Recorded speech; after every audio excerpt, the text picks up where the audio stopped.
Okay, welcome everybody to Steve Couper's podcast for aspiring real estate investors, the show where high-income professionals learn how to build long-term wealth through passive real estate investing. I'm your host, Steve Couper, and I help professionals in the aerospace, medical, and dental industry grow their wealth through multifamily real estate without time, hassle, or guesswork. So before we go into any introductions here, I'm really excited about the guest I've got here. But before we start that, I want to make sure that I remind you, please hit the like button. Make sure you subscribe to this channel. And if you really like it, share it with your friends too. I'd appreciate that. Now, for today, I've got a special guest. My friend Agnes Dalisay is with me today. She is a wealth strategist focused on empowering women through financial literacy. I'm excited to learn more about everything that Agnes has in work. Welcome, Agnes. Did I get anything wrong with that? You got everything right. Thank you, Steve. Good. Agnes, why don't you tell us more about yourself? Okay, so I'm Agnes. I am obviously a minority. I'm under 5 feet, but I like to empower women because especially in finance, when we always outlive the man. That's my mission is to empower women. Of course, I want to empower men too, but more Good. so to empower women in financial literacy, especially because it's a topic that really intimidates them. Yeah, there's a lot of truth to that, right? Typically the couples have one person who looks after the finances more than others, and if that person were to pass away, that leaves the remaining spouse in a bit of a predicament, I can imagine. Yeah. Yes, yes, and it happens a lot. Well, well, then this is a great service that you're providing. That's wonderful. Why Thank don't you. you tell us a little bit about how you do that then? Do you run training? Do you have courses? Do you offer services? What is it you do? So I am a wealth strategist, like you said. I meet with people one-on-one or Mhm. in coffee shops. I am an independent insurance broker, but I do specialize in infinite banking. Infinite banking. I Yes. can't tell you how big my curiosity is. It's this big. Infinite banking. I want to know more. Tell. So infinite banking is a 175-year-old wealth strategy that has been used by the 1%. Mhm. Again in the last 175 years. And that's something that we in Canada and the US are able to duplicate, right? It's not really how much you have, it's how much you keep. So with the infinite banking strategy, you're able to leverage. And I can talk to you about more about. We're going to ask all kinds of questions here. Now, if I recall, what I remember, this was something that the Rockefellers introduced way back 175 years ago. Is that right? Yes, yes. The Rockefellers have used it. The Vanderbilts from Anderson Cooper's mom, they were practicing infinite banking. And from the era of Anderson Cooper's mom, she Mm. stopped infinite banking. And you can tell the wealth between the two, right? Right. How the Rockefellers have carried over the wealth, but the Anderson Cooper's family had lost. Yeah. It's amazing, right? So this is a constantly replenished kind of insurance policy, as it were, right? Isn't it? Yes. How does it work? Why don't you tell us a bit about this? Okay, so I want to tell you, it is a form of infinite banking is like having your own privatized bank. And so I just to show you what the difference is between a traditional bank and your own privatized bank. Steve, let's say you have 100,000 and it took you 5 years to save up for that $100,000. Now you've got $100,000 and there's a property that you really want to buy, Yeah. maybe for your investment, right? So essentially what you're going to do is you're going to take that money out of the bank, you're going to withdraw it and put it towards a down payment, correct? So it's good that you've created one asset, right? But what happens to the $100,000? Ideally, it's growing in the asset that you've just purchased. Right. But can you use that money again?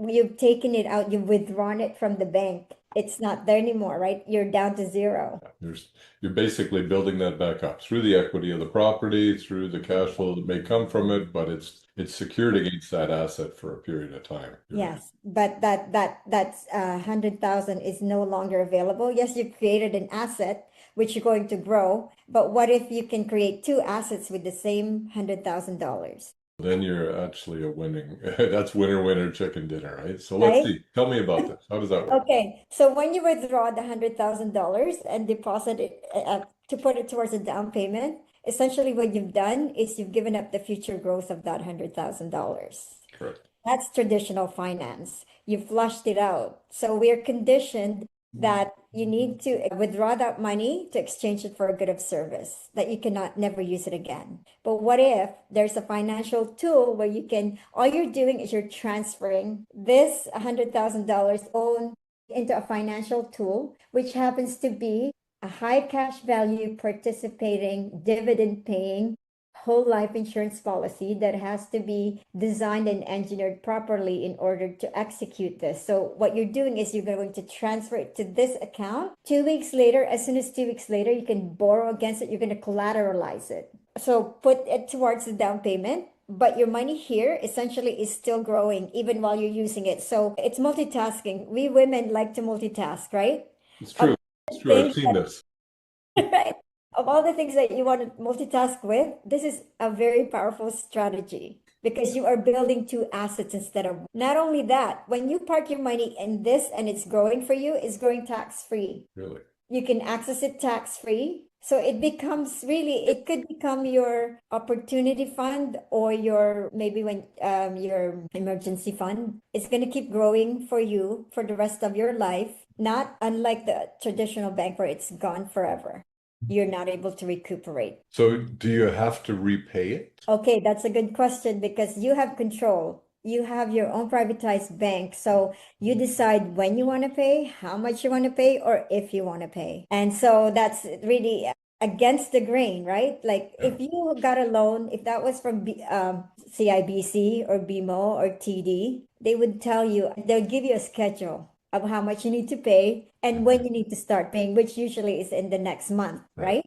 But this way, yeah, you decide. But of course, as a good banker, you want to pay it. But let's say you did use it to use for to a down payment to invest, Right. right? Well, it may take you 2 years before you can actually cash flow in a property, Sure. right? So that's really important that while you're trying to grow this asset, that you're not tied to making Paying. payments, right? Right. But the least that we suggest is for you to pay almost it acts like an interest only loan and it's simple interest. So you're able to borrow against your own money, and your own money, meanwhile, is continuing to grow in value because you mentioned it's invested and in the insurance value, or it's there's an insurance value on it of some kind. Tell me about that part. Okay. So you're actually you're not borrowing against your own money. You're using your money as collateral. You're Using it as using collateral. OPM, other people's money. So you're Okay. really borrowing from the insurance company and you're using your own money as collateral. So that's why your money is not, it's not, whether you borrow 100,000 or not, it's still going to grow based on 100,000 because it's just separate. Like you're just basically used to, it's just like your HELOC, right? When you buy a house, you're not going to sell the house because you want to buy another property. You're just going to use the equity of the home. You're going to borrow against it. Yeah. It's exactly the same principle. Mhm. Because even if while you're borrowing against the house, do you think that your house is going to stop appreciating? It's still going to appreciate, right? It's exactly the same concept. So what kind of, let's say the $100,000 was still in this infinite bank account. How is it invested in growing I mean, if I put money in the bank, I get maybe 1 or 2% interest. It's Right. horrible. How does Yes. this work? Okay, so you actually the beauty about this is that you have guaranteed growth. Guaranteed. Yes, so essentially the insurance company is the one taking the risk, not you. So whether the market goes skyrockets or whether it dips, you're still getting the guaranteed growth and there's dividends. Although dividends are not guaranteed, but they have not missed a payment for over 100 years. Okay. So, I mean, like I said, the banks are paying me maybe 1%, maybe 2%. what kind of interest rates could I be getting with the insurance? Okay, so it's important to know that in the first 2 to 3 years, you may be negative. Okay, Okay, so and now you here it may is. say, Here it is. The hammer dropped.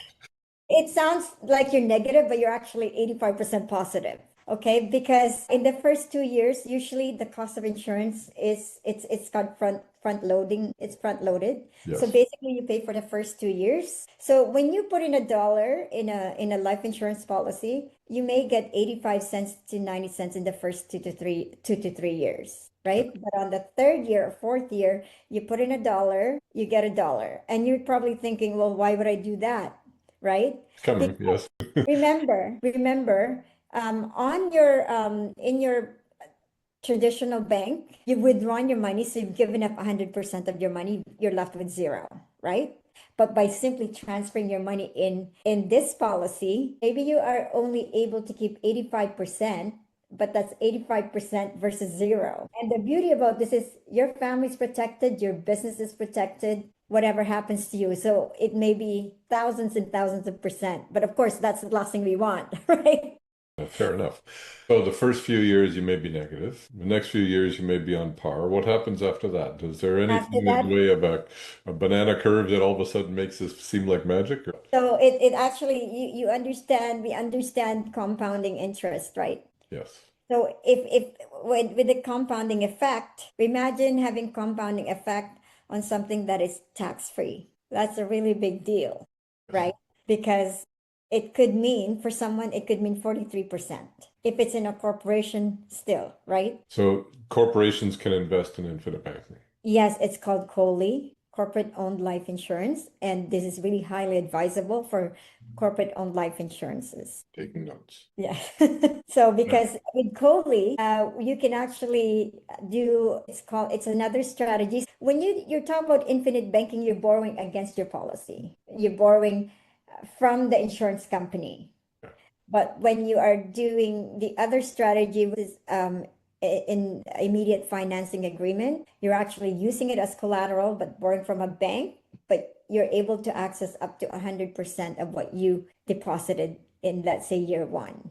Remember how I said maybe you have 85%, maybe you have 100 or 90%, Yeah. but if you actually use the IFA, you're able to access up to 100%. And sometimes you don't even have to do the IFA. There's a bank that would allow you to borrow 90% of what you deposited. Let's say, imagine what you can do with that, right? The $90,000, put it towards the investment that yet your 100,000 is still growing, Hmm.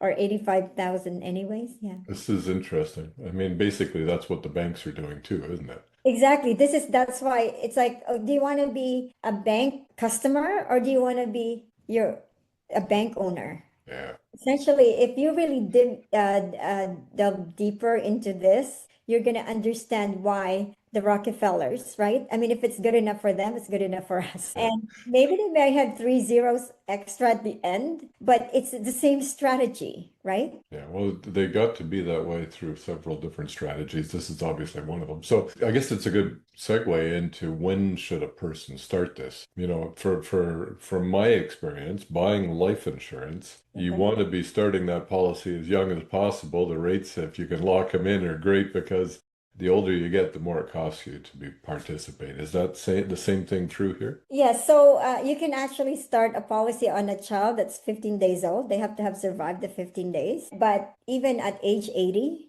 we have clients that are age 80 and doing this infinite banking or this strategy, because it doesn't matter if there's a cost to it. There's actually cash value on the cost of your life insurance. And when you're older, you're actually going to grow it faster because then by age 100, your cash value needs to be the same 100% the same value as the life insurance policy. So when you're younger, it's going to take you a long time for the values to at age 100 to be the same. So when you're older, you're actually going to accelerate it faster, right? I'm not sure I understand. So let's say a child started at age 14 days, sorry, 15 days, right? So it's going to take them a long time to create that cash value versus someone who's older. Let's say you have by age 100, you have 10 million in your cash in your life insurance, and your cash value has to be also $10 million. So the cash value has to be, it has to grow faster in order to get to 100%. But that's probably too technical. I think that's going to deserve a spreadsheet to see it. Okay. Yes, yes, I'll but you trust can. I'll trust you on this point and we'll come back to it. Yeah, so we you can start at age again age 15, and which I highly recommend, right? Because at Yeah. age 15 people are starting an RESP account for their kids, right? Yes. And so I yes, there's that's another topic too on its own. There's But pros and cons to the RESP, obviously. yes, Um, yes, yes. I mean, Some controls, right?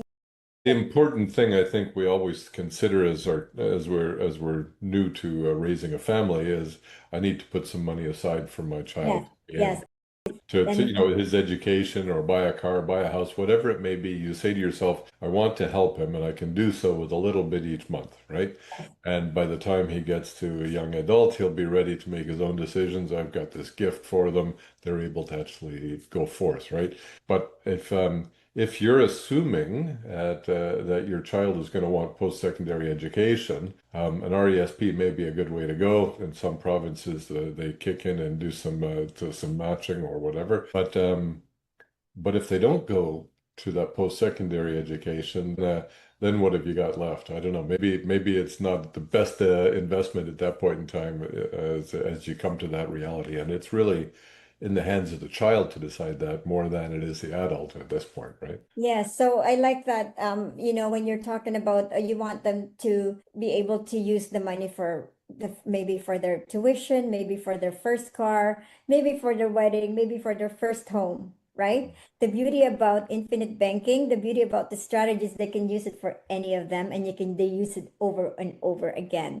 So it's not necessarily, you can still use it for education, and if they keep putting money into it, which they would be, they can use it again for their first home or their business. So imagine if you can set them up at such a young age, right? How more like I wish we had that opportunity. I found out about infinite banking at age 52. Right? And I mean, that must have been 6 months ago. Agnes, tell me about how you got into it. How did you get into this? Okay, so initially I remember when I had a friend that was an advisor. She said, "Oh, you should get life insurance because you have now a child." So okay, I took a life insurance, and she gave me term insurance. And so I paid for, sorry, this is before my child. So I paid for it for almost 10 years. And when my son was born, she said, "Oh, we should get your son one," right? After that, I when my policy was almost about to lapse, when it was almost like on the 10th year mark, I asked her, "Well, what happens to all the money that I put in?" And she's like, "Well, it's gone. It's Yeah, like renting." yeah, yeah.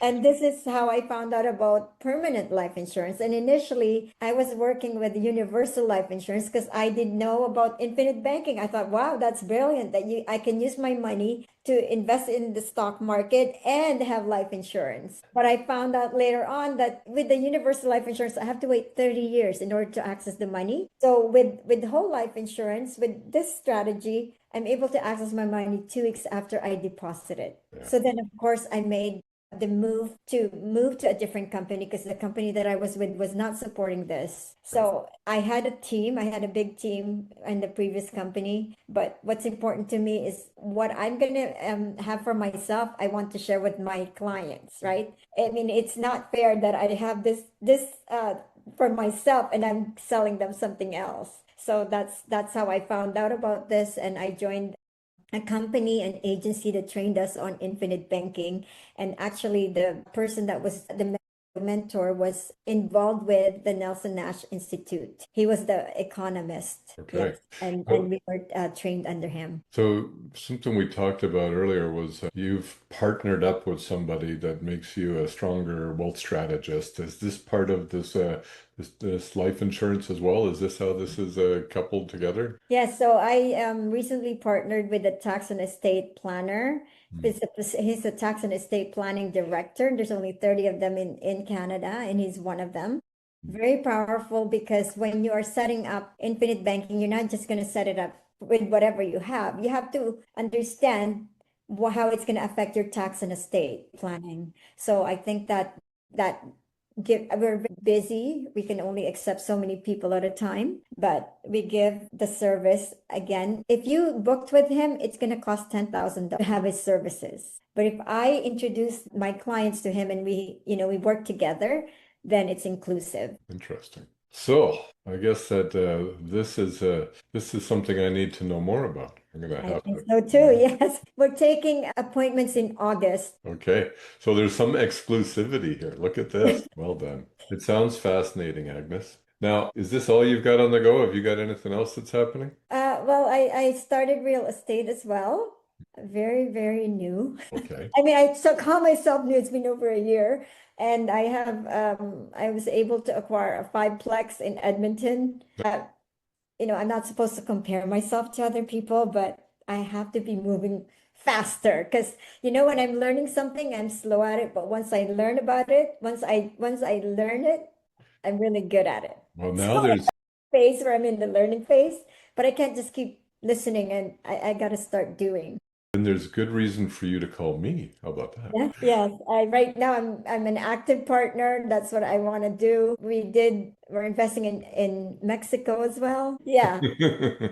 And you were asking me earlier about my uniform company. Yeah, so tell us about that. So I used to be, like I said, I'm under 5 feet. I used to be 89 pounds My when I goodness. started.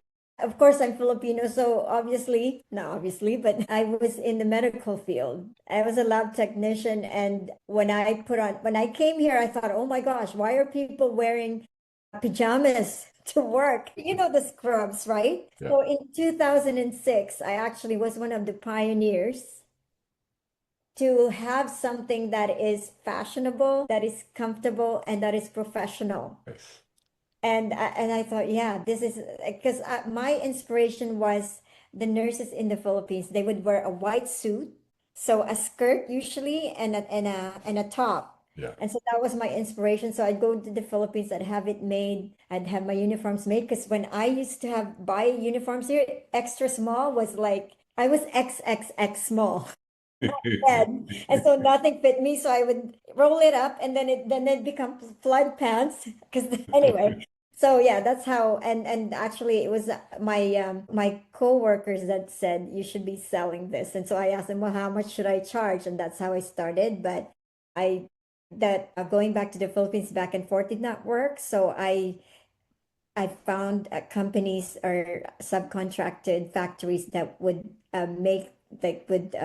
manufacture them locally. So I was doing it locally in Vancouver, the same time that Lululemon was manufacturing here and Aritzia. We were using the same factories back then. Nice, nice. Well, it sounds like you're quite the entrepreneur.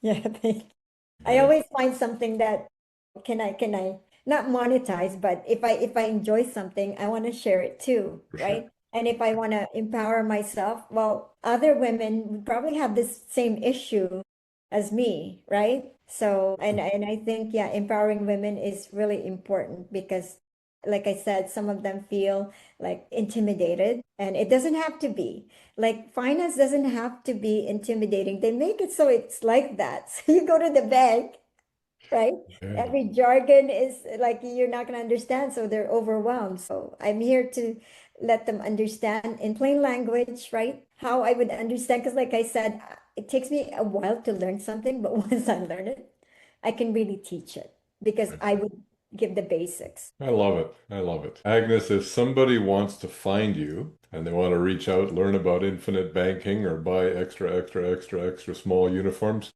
they reach out. No, I'm extra small now. Okay. Oh, you've grown. How do they reach me? I'm on Instagram, Agnes Dalisay. I am on face, so basically on social media. They can also email me legacy1126ad@gmail.com, or they can call me at That's wonderful. Well, thank you everybody for listening to today's episode. If you're a busy professional and ready to put your money to work through real estate, well, then please let's connect. I bring vetted multifamily opportunities to investors who want better returns without taking on another job. Reach out to me and we can start building some wealth together. Reach out to Agnes and you can start investing in infinite banking. And I think we all need to reap the rewards of that. Don't forget, folks, let's make sure we like, subscribe, and share this podcast. It's been a real pleasure talking to you today, Agnes. Thank you so much for joining me. Any last words? Thank you so much. Okay, the pleasure is mine also. Thank you for having me. And it's actually just the last thing is it's not an investment. It's actually a savings account. So when you say investment, there's volatility. This is no volatility. Your money is guaranteed to grow. It won't go to zero. It won't go below zero. It's guaranteed to grow. It's guaranteed to compound uninterrupted.